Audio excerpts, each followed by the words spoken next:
সারা রাজ্য থেকে 11 জন উদীয়মান দাবাড়ুর জন্য বিশেষ প্রশিক্ষণের ব্যবস্থা করেছে অল ত্রিপুরা চেস অ্যাসোসিয়েশন। প্রথমবারের মতো রাজ্যে কোনো গ্র্যান্ড মাস্টার এসে এই প্রশিক্ষণ শিবির পরিচালনা করছেন।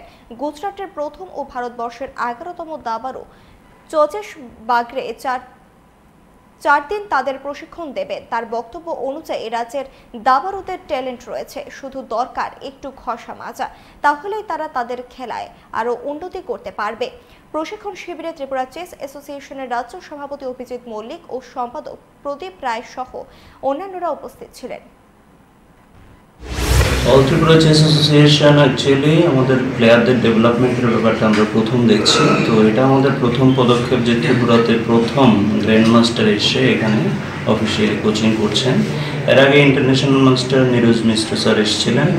তো প্রত্যেকবার কোচিংয়ে কিছু না কিছু বেনিফিট তো হয়, কারণ আমাদের প্লেয়ারদের মধ্যে প্রতিভা আছে, কিন্তু কিছু কিছু জায়গাতে ওরা গিয়ে আটকে যায়, যে জায়গাগুলো উনি হয়তো বা এটা শুধরে দেবেন।